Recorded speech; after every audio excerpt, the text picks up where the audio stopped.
Nous sommes à notre quatrième module et ce module est porté sur une nouvelle découverte sur le Nexus. Ce cours est présenté par le professeur Babafemi et ma collègue Rita et moi, nous appuyons le professeur sur les différents travaux liés à cette formation. Comme je le disais tantôt, ce nouveau module est porté sur une nouvelle découverte sur le Nexus. En introduction, nous avions ce module vise à analyser les principaux résultats et les principales conclusions des modules précédents et à exploiter les idées et les résultats de l'étude de l'OSA de 2021 et de la Commission économique pour l'Afrique des Nations Unies sur les 5 sous-régions d'Afrique, ainsi que l'analyse des cadres et des systèmes existants des Nations Unies. Le plan du module 4. Il est constitué de 4 points. Nous avions les objectifs, quadruple Nexus stationnel, les ODD et les outils pour mettre en œuvre la pensée Nexus en Afrique et les études de cas et analyse de données sélectionnées, ensuite les principaux résultats. Les objectifs du module. L'objectif ultime est d'aider les États membres africains à promouvoir la conception et la mise en œuvre de politiques et de stratégies liées aux piliers dans les politiques nationales de développement en tenant compte de la base stationnelle dans laquelle les opérations se déroulent dans chaque pays. Évaluer le niveau de sensibilisation et de compréhension du concept de lien entre les piliers parmi les décideurs de politique africains. Fournir des outils pour renforcer une approche intégrée dans la conception et la mise en œuvre des politiques et des stratégies. Renforcer l'utilisation des liens pour accélérer la mise en œuvre de l'agenda 2030 et de l'agenda 2063 afin d'accélérer les progrès vers les ODD. Cas du quadruple Nexus stationnel. Comme traité dans le module 1, le cas du quadruple Nexus stationnel et les ODD est très critique. Le quadruple Nexus, tel qu'illustré dans le diagramme ci-dessous, reflète la relation d'interdépendance entre les 4 piliers, le développement, la paix et la sécurité, les droits de l'homme et l'humanitaire, tous situés dans un environnement fondamental important de gouvernance, de dynamique externe, d'institutions et de ressources en tant que question primordiale. Comme on le disait tout à l'heure, le diagramme se présente comme suit. Nous avions les 4 piliers, le développement, paix et sécurité, les droits humanitaires, plutôt les droits humains, l'humanitaire. Et au centre, nous avions les ODD, des autres, entre les 4 piliers, nous pouvons voir la gouvernance, les institutions, les dynamiques externes et puis les ressources. Tous les points sont reliés entre eux, se focalisant sur les objectifs de développement durable. Les ODD et les outils pour mettre en œuvre la pensée Nexus en Afrique. Cette section présente les conclusions relatives aux indicateurs de processus et de résultats des ODD pour l'Afrique. Au premier point, il s'agit des mécanismes de développement des Nations Unies, tels que le Conseil des chefs de secrétariat des organismes des Nations Unies pour la coordination, l'examen 2021 du Conseil des chefs de secrétariat indique que pour s'attaquer aux causes profondes interconnectées des conflits, il faut une analyse interpilier, une collaboration et des efforts de prévention proactifs avec une meilleure capacité à anticiper, prévenir et se préparer aux risques majeurs. Il souligne également l'importance de renforcer la coordination institutionnelle de la planification et la mise en œuvre et du niveau national au niveau régional. Au point 2, il ne suffit pas de briser les silos. Il faut collaborer avec les autorités nationales, le coordonnateur résident des Nations Unies étant attentif à la base stationnelle pour la coordination des piliers interconnectés. Au point 3, les piliers interconnectés ne sont pas auto-applicables. Les questions stationnelles fondamentales qui sont la gouvernance dynamique, s'attaquer aux défis de gouvernance et à l'échec du leadership qui en résulte, à la corruption, à la mauvaise gestion des ressources, à l'affaiblissement ou à l'échec des institutions. Les progrès de l'approche interrelationnelle resteraient très difficiles à réaliser si l'on ne s'efforçait pas à s'appuyer sur les questions de base de la station. Ceci est très significatif pour la programmation et la mise en œuvre de l'approche Nexus. Le système des Nations Unies devrait poursuivre sa collaboration avec les partenaires existants, y compris les gouvernements à différents niveaux, les organisations philanthropiques, les ONG et les OSC, cultivés pendant la période des OMD, les objectifs millénaires du développement. Le système des Nations Unies devrait également étendre et rechercher des partenariats avec le secteur privé, notamment dans les domaines du financement, de la gestion des données et de la mise en œuvre des objectifs de développement durable. Toutefois, il convient de noter que les 4 questions de base stationnelles ne se prêtent pas à des solutions rapides. Par exemple, le problème de la gouvernance et du leadership est un problème ancien et persistant qui défie de nombreuses tentatives de solution. Platon a réfléchi à cette question dans ses pensées dans la République où il a abordé le problème du leadership en disant « Tant que les philosophes ne gouverneront pas en tant que rois, ou que ceux que l'on appelle aujourd'hui rois et dirigeants ne philosopheront pas véritablement et correctement, c'est-à-dire tant que le pouvoir politique et la philosophie ne coïncideront pas entièrement, tandis que les nombreuses natures qui, à l'heure actuelle, se consacrent exclusivement à l'un ou à l'autre, seront empêchées par la force de le faire, les vies n'auront pas de répit contre les maux, ni, je pense, la race humaine. La société que nous avons décrite ne pourra jamais devenir une réalité ou voir la lumière du jour. Il n'y aura pas de fin au problème des États, ou même au cher glaucon de l'humanité elle-même, jusqu'à ce que les philosophes deviennent des dirigeants dans ce monde, ou jusqu'à ce que ceux que nous appelons maintenant rois et dirigeants deviennent réellement et véritablement des philosophes, et que le pouvoir politique et la philosophie tombent ainsi dans les mêmes mains. Si l'on s'inspire des idées de Platon, le déficit de leadership n'est pas un problème particulier à l'Afrique. Toutefois, l'Africain ne doit pas réinventer la roue. Elle pourrait apprendre des idées des autres. La transformation de nombreuses nations, dont la Chine, est très récente. Il est nécessaire de se concentrer à long terme sur la recherche de la création d'une masse critique de leaders capables de remédier au déficit visible de leadership en Afrique. En ce qui concerne le point dynamique externe,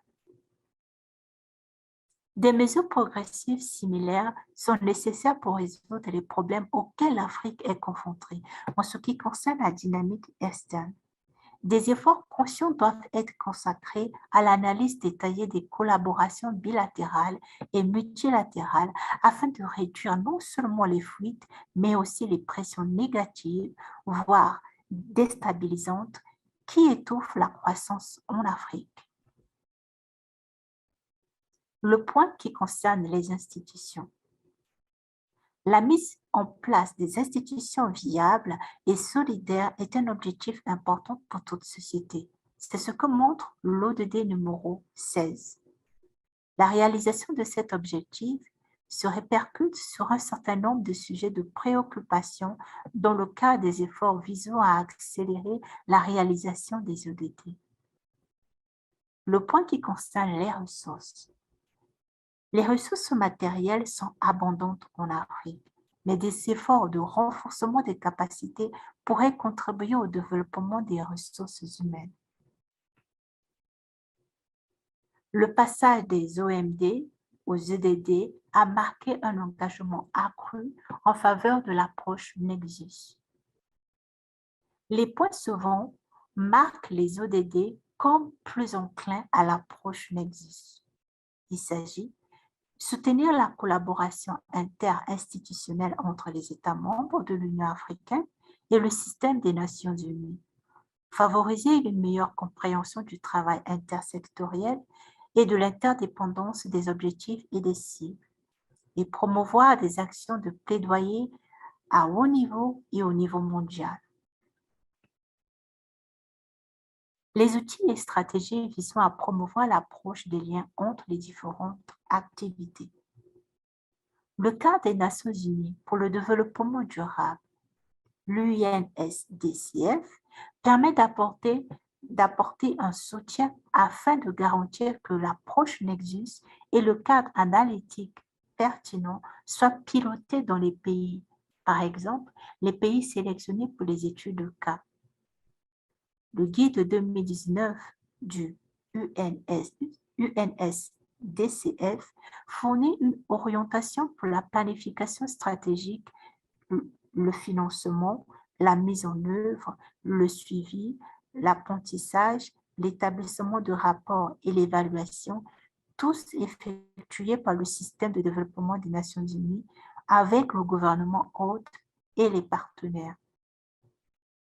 Nécessité pour les gouvernements nationaux de continuer à innover sur le plan institutionnel, notamment dans les domaines essentiels à la mise en œuvre des ODD, tels que le cadre juridique et réglementaire au niveau national, l'intégration des ODD dans les stratégies et plans nationaux, l'élaboration de feuilles de route pour la mise en œuvre des ODD, la création de structures de pilotage au sein du gouvernement et le développement des aspects du suivi et de l'établissement de rapports nationaux sur les ODD.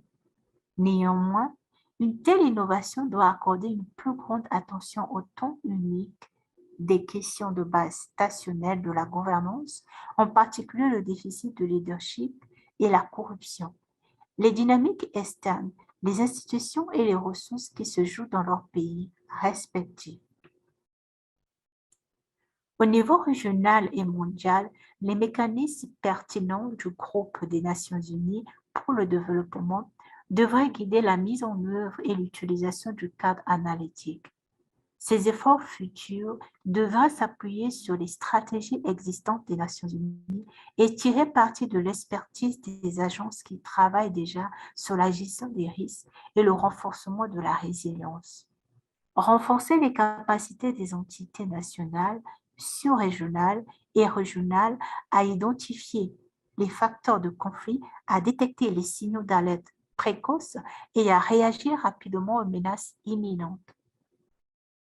Plaider en faveur d'une analyse, d'une planification, d'une programmation et d'un suivi conjoint et holistique et en assurer le pilotage et obtenir des ressources adéquates et prévisibles pour prévenir les conflits et maintenir la paix.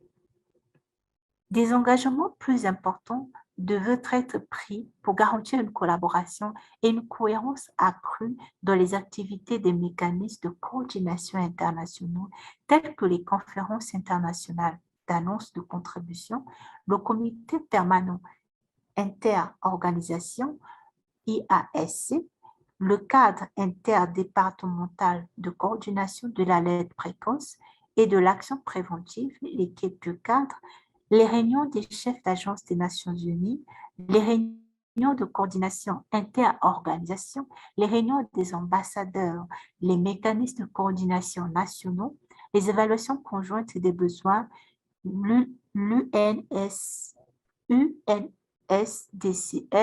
et le soutien budgétaire direct.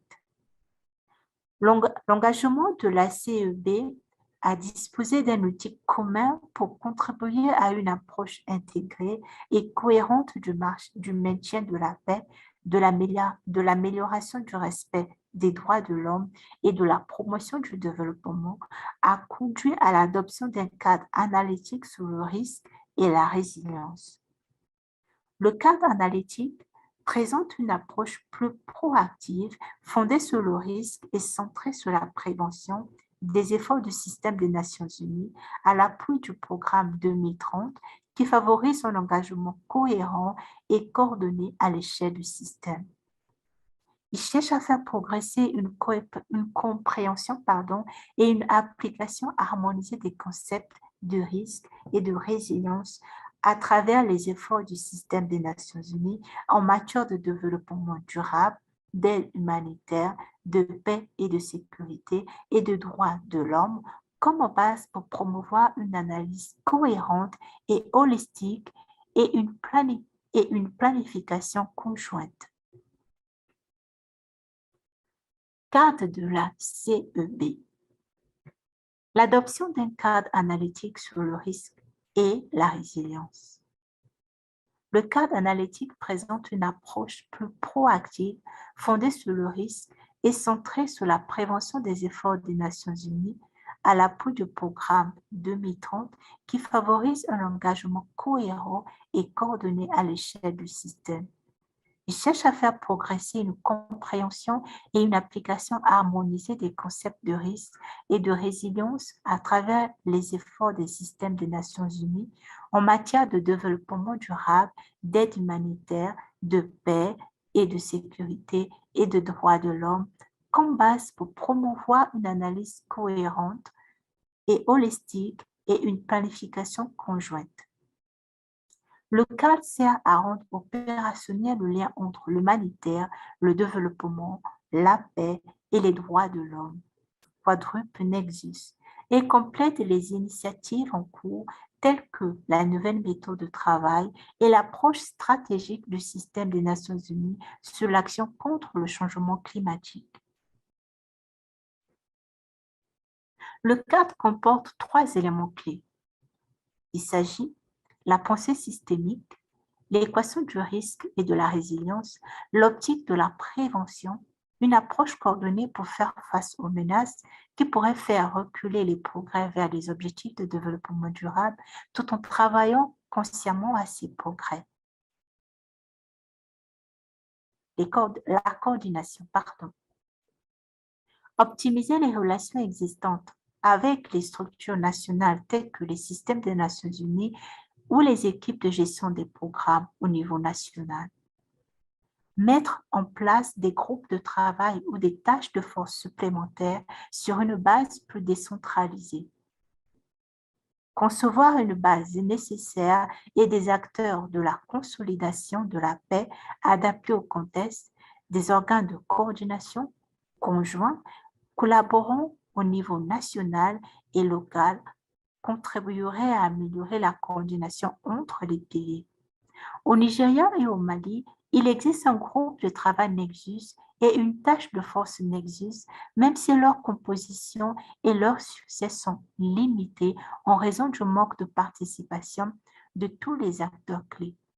Une tâche de force Nexus pourrait servir de forum de discussion stratégique pour des résultats collectifs et leur mise en œuvre au niveau infranational. Et réajustement des stratégies de suivi et d'évaluation.